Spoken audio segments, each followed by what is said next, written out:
Chinese Foreign Ministry spokesman said February 29 that China remains committed to a proper and peaceful solution to the South China Sea issue.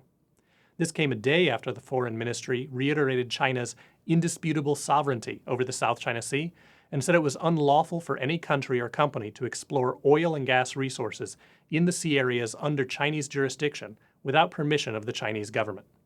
China's somewhat mixed statements follow an announcement by the Philippines that it has invited foreign investors into 2 areas of offshore oil and gas reserves near Palawan, reserves in waters that China claims as its own. The South China Sea has long been a source of contention between the states surrounding the waters, particularly over ownership of the various islands and islets within the sea. Competition reflects both a desire to expand territorial waters for security purposes and to lay claim to any undersea resources, including fish and shellfish, oil and gas, or minerals. Estimates of oil reserves in the South China Sea vary widely, from 28 billion to 213 billion barrels of oil, reflecting an uncertainty and a lack of coordinated exploration.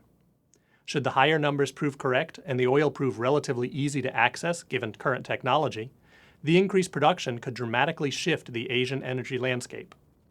But thus far, competition and uncertainty of the potential rewards has limited exploration and production in most areas. China has offered joint development of resources and bilateral arrangements with other claimants, but most have rejected these offers, as they reflect both an attempt by Beijing to keep other claimants divided and a deal would de facto recognize China's claims of sovereignty. Despite these problems, there's an increasing attention to trying to tap the undersea resources by the countries around the South China Sea. Vietnam and the Philippines in particular have been more aggressive at offering new areas for foreign investment and expanding production in existing areas.